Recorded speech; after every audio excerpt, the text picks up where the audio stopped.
नमस्ते। कभी सोचा है कि एक लंबी, खुशहाल और मकसद से भरी जिंदगी का राज क्या हो सकता है? आज हम बात करेंगे इकिगाई के बारे में। ये हेक्टर गार्सिया और फ्रांसिस्क मिरालेस की किताब का एक बहुत ही पावरफुल कॉन्सेप्ट है। समझिए, ये वो जापानी कला है जो जिंदगी जीने की एक नई वजह दे सकती है। चलिए एक बहुत ही सीधे सवाल से शुरुआत करते हैं। आपकी सुबह उठने की वजह क्या है? वो कौन सी एक चीज है जो आपको हर रोज बिस्तर से उठने के लिए इंस्पायर करती है? जरा एक पल के लिए सोचिए इसके बारे में। हम में से कई लोग, आप जानते हैं, अक्सर एक ऐसी जॉब में फंस जाते हैं जो हमारा पैशन नहीं होती है, या फिर हम अपनी जिंदगी का असली मकसद, असली पर्पस ढूंढते रहते हैं। अगर कभी भी ऐसा महसूस होता है तो ये जानकारी वाकई आपके लिए ही है। तो चलिए इस कॉन्सेप्ट को जरा गहराई से समझते हैं। जापान, जहां के लोग दुनिया में सबसे लंबी और सेहतमंद जिंदगी जीते हैं, उनके पास एक राज है, इकिगाई। ये एक जापानी शब्द है जिसका मतलब है जीने की वजह, या कह सकते हैं हमेशा बिजी रहने की खुशी। तो इकिगाई है क्या? अगर सीधे शब्दों में कहूं तो ये आपका रीजन फॉर बीइंग है। वो एक चीज, वो एक मकसद जो आपकी जिंदगी को मतलब और खुशी दोनों देती है। असल में यही आपके सुबह उठने की असली वजह है। तो सवाल ये है कि अपना इकिगाई ढूंढा कैसे जाए। इसके लिए कोई मुश्किल प्रोसेस फॉलो नहीं करना है, बल्कि खुद से सिर्फ 4 आसान सवाल पूछने हैं। और यकीन मानिए, ये 4 सवाल आपकी जिंदगी को देखने का नजरिया बदल सकते हैं। ये हैं वो 4 सवाल।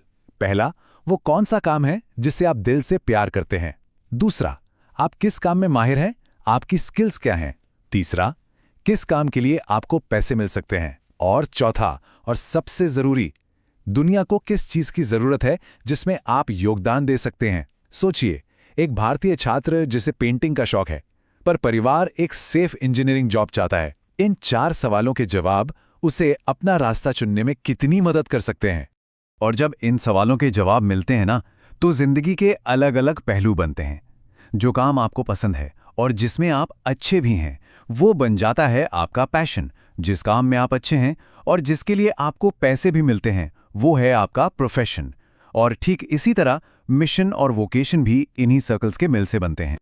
और वो जगह, वो स्वीट स्पॉट जहां ये चारों सर्कल्स, यानी जो आप पसंद करते हैं, जिसमें आप अच्छे हैं, जिसके लिए आपको पैसे मिल सकते हैं और जिसकी दुनिया को जरूरत है, ये सब एक साथ मिलते हैं, वही है इकिगाई। यही एक खुशहाल और पर्पसफुल जिंदगी का ब्लूप्रिंट है।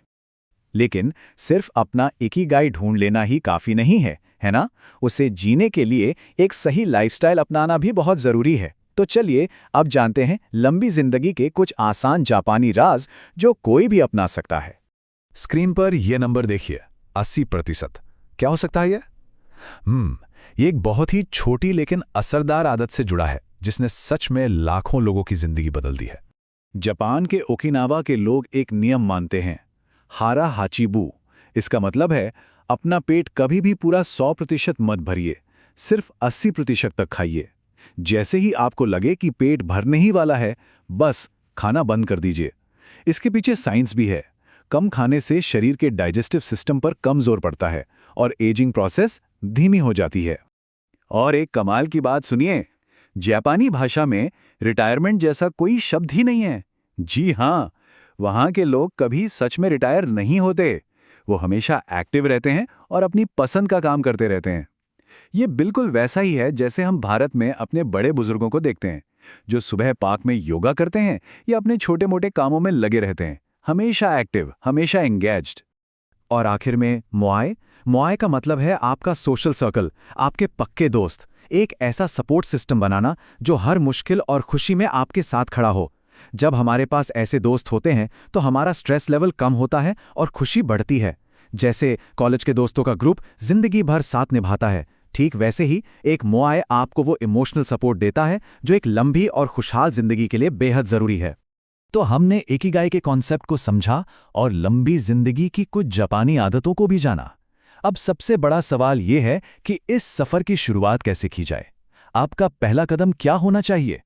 सबसे पहले इस बात को हमेशा याद रखें, किताब में लिखा है, जिंदगी एक मैराथन है, 100 मीटर की रेस नहीं। आराम से चलें।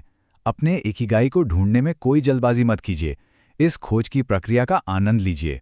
चलिए इन सभी बातों को 5 आसान नियमों में समेटते हैं। पहला, हमेशा एक्टिव रहें, कभी रिटायर ना हो। दूसरा, जिंदगी की रफ्तार थोड़ी धीमी रखें।